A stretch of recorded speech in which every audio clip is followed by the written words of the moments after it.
Hello, students, and welcome to Scholar, your one-stop solution to UPSC preparation. I am Shubhangi Sharma, your faculty for history.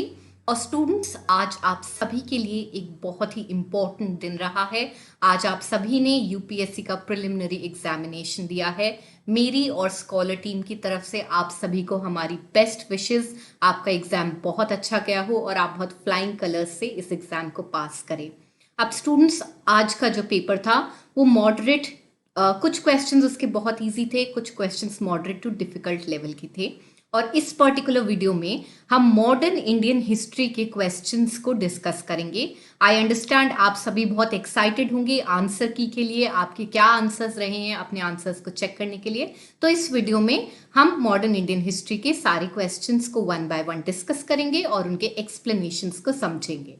So let's begin. Now students, इस particular video में हम UPSC preliminary examination का set be discuss करेंगे, लेकिन हम सारे questions one by one detail में करेंगे। तो अगर आपका कोई और सेट भी है तो आप इस वीडियो को गो थ्रू कर सकते हैं इजी एक्सप्लेनेशन के लिए। Now students, modern Indian history में इस साल टोटल 9 क्वेश्चन आए थे स्टूडेंट्स, जिसको हम इजी, मॉडरेट और डिफिकल्ट की कैटेगरी में कैटेगराइज कर सकते हैं। अब अच्छी बात यह है कि ज्यादातर questions, that is 5 out of 9 questions were of the easy level, जो कि काफी इजी थे, और दो क्वेश्चन मॉडरेट और डिफिकल्ट लेवल के थे। नाउ इसमें स्टूडेंट सेट बी में जो पहला मॉडर्न इंडियन हिस्ट्री से क्वेश्चन है वो है question number 12 and it is pertaining to the Rakhmabai case of 1884। अब इस क्वेश्चन को हम मॉडरेट लेवल पर रखेंगे, यानी कि ना बहुत आसान था ना ही बहुत डिफिकल्ट था। आप इसको ट्रेडिशनल एनसीईआरटीज में आपको ये टॉपिक नहीं मिलेगा, लेकिन यूपीएससी प्रिस्क्राइब्ड मॉडर्न इंडियन कोई भी टेक्स्ट जैसे कि बीएल ग्रोवर या स्पेक्ट्रम में आपको रखमाबाई केस के बारे में इंपॉर्टेंट डिटेल्स मिल जाएंगी। So students, in this particular question, we have to identify that which of these areas were a part of the Rakhmabai case of 1884. Now, before coming to an answer, let us understand that what is this Rakhmabai case all about. So basically, students, Rakhmabai was a personality during the modern Indian period, wherein she was born on 22nd November 1864. Now, she was a major factor behind the enactment of the Age of Consent Act 1891, and her story goes wherein she was married off at a very early age of 11, and उनके husband का नाम था दादाजी भिकाजी, जो 19 साल के थे उस समय पे। अब प्रॉब्लम ये हुई कि रखमाबाई अपने हस्बैंड के साथ नहीं रहना चाहती थी और इस वजह से उन दोनों में प्रॉब्लम्स हुई, जिसकी वजह से ये दादाजी भिकाजी वर्सेस रखमाबाई केस हुआ 1885 में। अब इस पर्टिकुलर केस के दौरान भिकाजी ने restitution of conjugal rights court से मांगे। रेस्टिट्यूशन ऑफ कॉन्जुगल राइट्स का मतलब ये हुआ कि उन्होंने कोर्ट से ये कहा कि मेरी पत्नी जो कि रखमाबाई हैं, उन्हें मेरे साथ आके रहना पड़ेगा क्योंकि हमारी लीगली शादी हुई है। लेकिन स्टूडेंट्स, जो फाइनल जजमेंट आया उसमें क्वीन विक्टोरिया ने दादाजी भिकाजी और इनकी रखमाबाई की शादी को डिसॉल्व कर दिया और वो अपनी लाइफ को फर्दर कैरी ऑन करने के लिए एलिजिबल हो गई। तो स्टूडेंट्स, इस पर्टिकुलर डिस्कशन से हम इजीली आइडेंटिफाई कर सकते हैं कि Rakhmabai case of 1884 was pertaining to the age of consent act and also the restitution of conjugal rights. And therefore, our final answer for this question will be option B, that is the second and third statement are correct. Now let's move on to the next question, which is pertaining to modern Indian history. It's question number 13. And students, this is pertaining to indigo cultivation. अब Indigo rebellion एक बहुत ही common और famous topic है modern Indian history का, इसलिए हम इस particular question को इजी लेवल का रखेंगे। और इस पर्टिकुलर क्वेश्चन के अंदर जो हमसे पूछा गया है वो हमारे को बेसिक एनसीईआरटीज में भी कवर होता है, जो स्कॉलर ने अपनी एनसीईआरटी सीरीज में भी कवर किया है। So students, as a part of this particular question, we need to know that why the indigo cultivation declined after the beginning of 20th century. So in order to understand that, let's understand what happened after the indigo rebellion in Bengal. So basically, students, after the indigo rebellion in Bengal, the production of indigo had totally collapsed in Bengal. However, the planters had moved their operations to Bihar.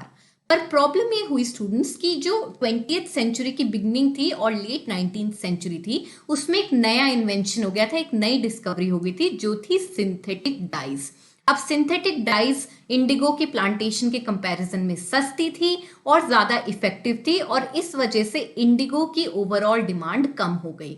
अब क्योंकि Indigo की overall demand कम हो गई तो Indigo के exports India से severely decline हो गए और इसकी प्रॉफिटेबिलिटी में भी रिडक्शन हो गया। और क्योंकि ये सब हो गया तो प्लांटर्स ने पेजेंट्स को दूसरी क्रॉप्स उगाने के लिए अलाउ कर दिया। सो स्टूडेंट्स, ये समझने के बाद हम इजीली आइडेंटिफाई कर सकते हैं कि one of the most important reason for the decline of indigo cultivation after the beginning of 20th century was its unprofitability in the world market due to new inventions such as synthetic dyes. Now students, the next question is question number 14. Again, this is a very easy question. It is pertaining to the Fort William College at Calcutta. ये question UPSC में पहले भी कई बार पूछा गया है, इसका purpose पूछा गया है, कभी वेल्सली का पूरा नाम पूछा गया है, तो ये प्रीवियस ईयर्स में बहुत बार रिपीटेटिव है और ये आपको बहुत ही इजीली एनसीईआरटी या कॉमन मॉडर्न इंडियन हिस्ट्री की बुक्स जैसे कि स्पेक्ट्रम या फिर बीएल ग्रोवर में मिल जाएगा। हमने भी ये टॉपिक अपनी एनसीईआरटी की सीरीज में कवर किया है, जो आप जरूर देखिएगा। Now students, this particular question is asking us the reason behind the establishment of Fort William College at Calcutta. So in this respect, let's first understand the reasons behind establishing this particular fort. So as already discussed in the question itself, it was done by Lord Wellesley, and the idea here was to attempt to train the civil servants locally. Now here in students, in the Fort William College, which was established in 1800, the idea was to teach the British civilians understand the Oriental culture, traditional law and administration for the better coordination in the governance with respect to India. तो जैसा कि हम समझ चुके हैं, fort William college का main idea establish करने का लॉर्ड वेल्सली का ये था कि ब्रिटिश सिविलियंस को एडमिनिस्ट्रेटिव पर्पसेस के लिए ट्रेन करना। तो इसका बहुत ही डायरेक्ट और इजी सा आंसर है, that is option D. I hope आप सभी का ये क्वेश्चन सही हुआ होगा, अगर नहीं भी हुआ है तो बिल्कुल हताश मत होइए। नेक्स्ट क्वेश्चन है स्टूडेंट्स, क्वेश्चन नंबर 15, एंड ये क्वेश्चन को भी हमने इजी कैटेगरी में रखा है स्टूडेंट्स, बिकॉज ये क्वेश्चन डायरेक्टली एनसीईआरटी से है और उसके अलावा ये क्वेश्चन आपको स्पेक्ट्रम में भी मिल जाएगा। अगेन हमने इस क्वेश्चन की डिटेल्स अपनी एनसीईआरटी सीरीज में कवर करी है। So basically students, in this particular question we had been asked that what is the meaning of the Ulugan or the Great Tumult Revolt with respect to any of these events. So students, ये question directly NCERT में दिया हुआ है, जहां पे उलूगन revolt directly मुंडा rebellion को भी कहा जाता है, जो कि बिरसा मुंडा एक ट्राइबल लीडर थे, उसके अंडर जनरेट हुआ था in the state of Jharkhand. Now students, इस क्वेश्चन को हम करंट से भी रिलेट कर सकते हैं, because recently on November 15, 2019 Jharkhand का स्टेट फाउंडेशन डे और बिरसा मुंडा की बर्थ एनिवर्सरी दोनों कोलाइड करे थे, और इसी दिन बिरसा मुंडा को भी ट्रिब्यूट्स पे किए गए थे। At the same time foundation day का सेलिब्रेशन हुआ था। इसकी कवरेज इंडियन एक्सप्रेस जैसे न्यूज़पेपर्स में भी हुई है, जिसके अंदर हमें ये बताया गया है कि बिरसा मुंडा के क्या इंपॉर्टेंट डेडिकेशन था with respect to the modern Indian history. So he had started a tribal revolt in Jharkhand, which was also known as the Ulugan revolt or the Munda rebellion, and this particular revolt was pertaining to the destruction of their common land holdings by the intrusion of Jagirdars, Thikadars, who were the revenue farmers, and the merchant money lenders. So our final answer for this question is option D. Now students, the next question is question number 41. This is a very difficult question. This is काफी difficult, आप लोग को भी read करके लगा होगा कि हमने ये सब कभी नहीं पढ़ा है। मिरासीदार एक ऐसी टर्म है जो आप लोगों ने फिर भी देखी होगी, सुनी होगी, इसके बारे में पढ़ा होगा कुछ नॉर्मल टेक्स्ट में, लेकिन बाकी जो दोनों टर्म्स है औरंग और बनियन, ये बिल्कुल डिफिकल्ट टर्म्स है, नॉर्मली अटेम्प्ट करने में बहुत मुश्किल होगी। फिर भी स्टूडेंट्स, हम इस क्वेश्चन के बारे में डिस्कस करते हैं। ये 3 टर्म्स दी गई हैं यहाँ पे और हमें इनका मीनिंग देखना है, whether they are correctly given. So इसमें स्टूडेंट्स जो पहली टर्म है वो है औरंग, और औरंग का बेसिकली मतलब होता है फैक्ट्री या warehouse. Basically, an orang is a Persian term for a warehouse wherein the goods are collected for being sold, and it is also referred to as a workshop. So students, since Aurang refers to the term factory, therefore the particular pair is incorrect. That is, Aurang is not an in charge of the treasury of state. Rather, it is a term defined for factories during the modern Indian period. Students, जो next term है उसका नाम है बनियंस. बनियंस basically European merchants के intermediaries होते थे बंगाल में, और बेसिकली ये एक टाइप की ट्रेड कैटेगरी क्लास के थे, ट्रेडिंग क्लास के थे, जो मिडिल मैन ब्रोकर्स होते थे, और ये इंडियन ब्रोकर्स होते थे जो कि ईस्ट इंडिया कंपनी के लिए प्राइवेट ट्रेड में भी हेल्पर्स होते थे. So that's why this particular pair is going to be correct, that yes, Banians were Indian agents of the East India Company wherein they served as middlemen traders. अब students, जो third term है वो है मिरासीदार.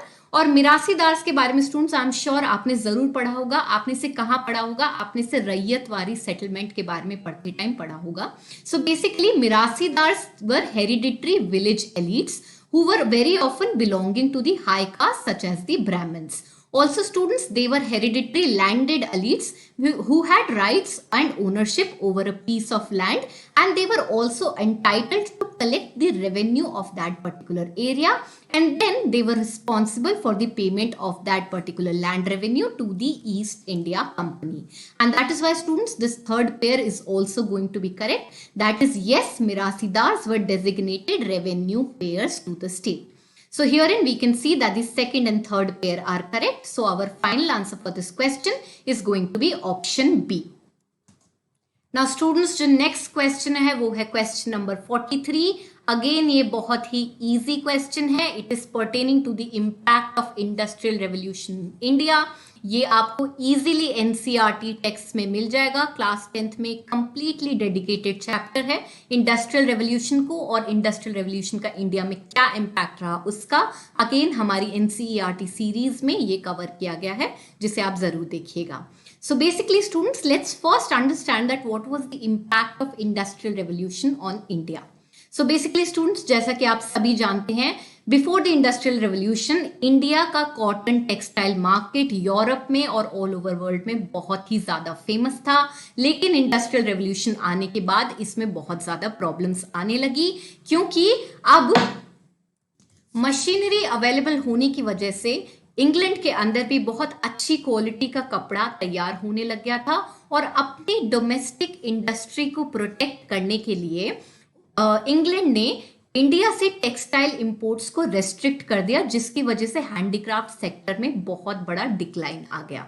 उसके अलावा students, जो दूसरी important चीज हुई थी इंडस्ट्रियल रेवोल्यूशन में वो थी यूज ऑफ स्टीम पावर, जिसकी वजह से कॉटन को ट्रैवल करवाने की जो कॉस्ट थी वो 85% तक रिड्यूस हो गई थी, जिसका burden again Indian handicraft traders and producers के ऊपर आ गया था. ऑल्सो स्टूडेंट्स, क्योंकि इंग्लैंड के अंदर इंडस्ट्रियलाइजेशन हो गई थी, इंडियन मार्केट्स उनके साथ compete ना कर पाए, इसलिए बहुत सारे प्रोटेक्शनिस्ट लॉज लगा दिए गए थे, जिसकी वजह से इंडिया में डी इंडस्ट्रियलाइजेशन हो गई, जिसका अगेन डिक्लाइन हैंडीक्राफ्ट सेक्टर में बहुत ज्यादा दिखा. सो स्टूडेंट्स, इस पूरे डिस्कशन से हम बहुत ही इजीली समझ सकते हैं कि after the most important impact of industrial revolution in India was that Indian handicrafts were ruined. Also students, let's see the other examples, other options that are given here. Herein we can also very easily use the elimination method, wherein we can see that the machines were introduced in the Indian textile industry. This is absolutely going to be wrong. ये हम अंदाज भी लगा सकते हैं कि Britishers इतने अच्छे तो नहीं थे कि वो हमारी कंट्री के अंदर मशीन्स इंट्रोड्यूस कर देंगे जिससे हमारी कंट्री को फायदा हो. उसके अलावा स्टूडेंट्स, रेलवे लाइंस का जो कॉन्सेप्ट था, ऑल्दो वो इंट्रोड्यूस हुआ था इंडिया के अंदर, बट ये इसका इंडस्ट्रियल रेवोल्यूशन से कोई ज्यादा इम्पैक्ट नहीं है. उसके अलावा स्टूडेंट्स, जो थर्ड ऑप्शन, जो डी ऑप्शन था, वो ये कहता है कि heavy duties were imposed on the imports of British manufacturers. Again Britishers इतने अच्छे नहीं थे कि अपने ही सामान के ऊपर हेवी ड्यूटीज लगा देंगे इंडिया में. तो by sheer elimination method we can see that only first option will be left, and therefore our final answer for this particular question will be option A. Now students, जो next question है वो है question number 46. Again ये बहुत ही difficult question है. ये difficult इसलिए है बिकॉज नॉर्मल टेक्स्ट में और प्रिस्क्राइब्ड मॉडर्न इंडियन हिस्ट्री की बुक्स में आपको इसका जिक्र नहीं मिलेगा. Basically, this particular question is pertaining to a book that is Desher Katha, which was written by Sakharam Ganesh Desukar. So students, ये काफी difficult question है. आप इसके बारे में directly straight forward answer नहीं लिख सकते.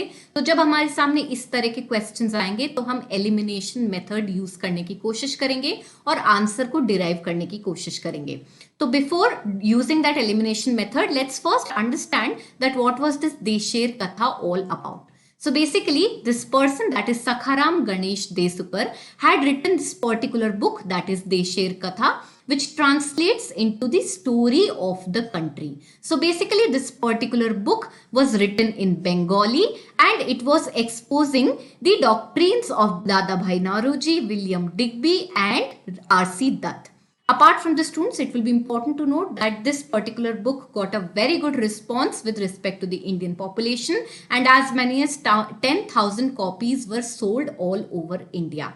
Now, this particular book was talking about the ills that were put forth on the Indians by the British rule, such as the industrial devastation, economic drain, and the need for Swadeshi and boycott. So students, we can see how these particular nationalist sentiments were seen or reciprocated in this particular book, that is Desher Katha. And this was one of the most important reasons that Britishers got really fearful and they banned this particular book. Apart from the students, जो एक और important point है वो ये है कि ये particular book क्योंकि 1904 में रिलीज हुई थी और इसके सेंटिमेंट्स बहुत ही ज़्यादा नेशनलिस्ट थे, तो इस बुक के बेसिस पे जो 1905 में आने वाला स्वदेशी और पार्टीशन ऑफ बंगाल मूवमेंट था, उससे इन्फ्लुएंस होके बहुत सारे सॉन्ग्स और प्लेज बने थे. उसके अलावा स्टूडेंट्स, जैसा कि हमने इसके नाम में समझा, देशेर कथा का मतलब होता है story of a nation and story of a country. तो स्टूडेंट्स, ये सारे डिस्कशन के बाद अब हमारे क्वेश्चन पे वापस आते हैं, और क्योंकि हमें ये प्रीवियस इंफॉर्मेशन अभी पता चली है तो हम एलिमिनेशन मेथड को यूज करते हैं. तो पहला पॉइंट ये बोलता है, it warned against the colonial state's hypnotic conquest of mind. तो हम जनरली एक अंदाजा लगा लेते हैं कि जो भी बुक्स मॉडर्न इंडियन या फ्रीडम स्ट्रगल के टाइम पे इंडियंस ने पर्टिकुलरली रिलीज करी थी, वो अगेंस्ट द कॉलोनियल स्टेट थी, उनके ऑपरेशंस के अगेंस्ट थी. तो बाय शेयर फीलिंग कि हाँ ठीक है, ये क्वेश्चन में जरूर उन्होंने कॉलोनियल जो स्टेट था उसके बारे में कुछ लिखा होगा कि वो हमारे लिए प्रॉब्लम्स कर रहे हैं खड़ी, तो इस पर्टिकुलर ऑप्शन को हम सही मानेंगे. उसके अलावा स्टूडेंट्स, जो सेकंड ऑप्शन है, जो सेकंड स्टेटमेंट है, वो ये बोलता है कि it inspired the performance of swadeshi street plays and folk songs. Again, students, we understood that this particular book was released in 1904 and Swadeshi movement was just 1 year after this, and that is why the ideals of this particular book were reciprocated in these street plays and folk songs. Now the third statement is rather a little bit tricky, but let's go through it. So it says that the use of the term Desh by Desukar was in the specific context of region of Bengal. तो अगर हम सब Hindi speaking लोग हैं तो जैसे हम देश वर्ड सुनते हैं तो हमें समझ में आता है कि देश का मतलब कंट्री होता है, तो ऑटोमेटिकली हमें ये लगेगा कि अगर देश की बात हो रही है तो एक रीजन बंगाल की बात तो नहीं हो रही होगी. So by sheer common sense we will feel that this particular statement is going to be incorrect, and hence students our final answer for this particular question is going to be option A, that is only the first and second statement are correct. Next question students है question number 47. Again ये बहुत ही direct और easy question है, ये बहुत ही easily NCERTs में कवर हुआ है. आपको ये नॉर्मल बुक्स जैसे कि बीएल ग्रोवर, स्पेक्ट्रम, बिपिन चंद्रा सब में मिल जाएगा. It is pertaining to the features of the Gandhi Irwin pact. So let's first understand that what was this Gandhi Irwin pact all about. Now students, under the Gandhi-Irwin Pact, certain pacts were signed between Gandhi and Lord Irwin, wherein the Indian National Congress was getting ready to participate in the second roundtable conference, which was going to be held in 1931. Apart from the students, as a part of this particular act, the government had agreed to withdraw all the ordinances that were put forth before the civil disobedience movement. Also students, the British government agreed to release all the political prisoners particularly those who were not involved in violence. So herein, students, as a part of the Gandhi-Irwin Pact, only those political prisoners were saved who were not involved in the acts of violence. Also, students, this particular pact agreed to revoke the ban on Indian National Congress, and it also gave the permit of the collection of salt by people near the sea coasts, which was one of the prominent features before starting the civil disobedience movement. The entire country wanted the British government to remove the tax on salt, and under the Gandhi-Irwin Pact, this particular demand was accepted. However, students, there were two important demands that were put forward by Gandhiji, but these were not accepted by Lord Irwin, and these included a public enquiry into police excesses during the suppression of the movement, that is the civil disobedience movement. Apart from the students, Gandhiji was not successful in commuting the death sentences of Bhagat Singh and his associates to a life sentence. So Gandhiji was unsuccessful in getting their death sentence converted into a lifetime sentence, and that is why Bhagat Singh and his associates were hanged till death. So students, after understanding these particular points, let's come back to our question. The first statement says that as a part of this pact, invitation to Congress to participate in the round table conference was given. This is going to be a correct statement, as after the Gandhi-Irwin Pact, Indian National Congress in fact participated in the second round table conference. Apart from the students, the second statement says that withdrawal of ordinances promulgated in the connection with respect to the civil disobedience movement. This again is going to be a correct statement. The third statement says acceptance of Gandhiji's suggestion for inquiry into police excesses. Now students, this is going to be an incorrect statement because we had just discussed that there were two demands which were not accepted by Lord Irwin put forward by Gandhiji, and one of this was the public inquiry into the police excesses during the suppression of the civil disobedience movement.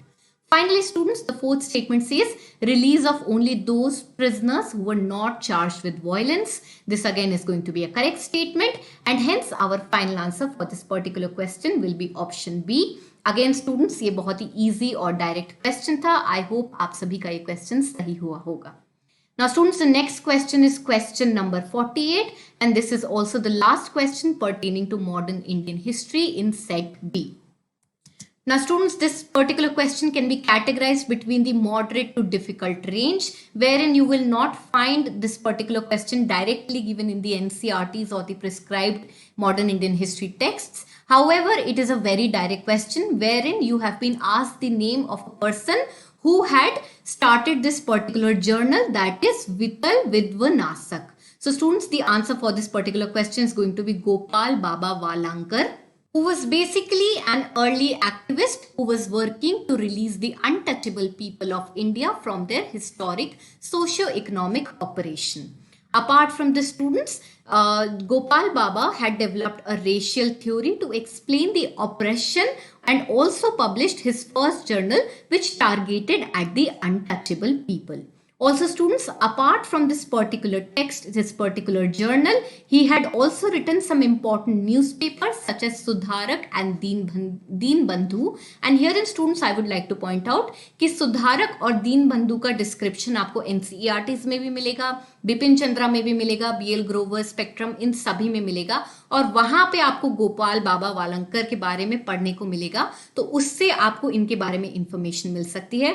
पर क्योंकि ये particular information नहीं थी, इसलिए हमने इस question को moderate से डिफिकल्ट की कैटेगरी में रखा है. So final answer for this particular question, students, is going to be that this monthly journal Vittal Vidvanasak was published by Gopal Baba, and hence our final answer for this is going to be option A. So students, इसके साथ हमारा UPSC Prelims 2020 modern Indian history के questions का discussion complete हो गया है. I hope आप सभी के ज़्यादा से ज़्यादा क्वेश्चंस करेक्ट हों. I wish you all very very best from my side.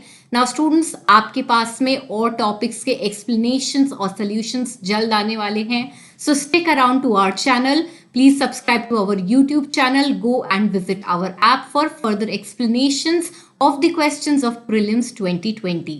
Thank you so much and all the best.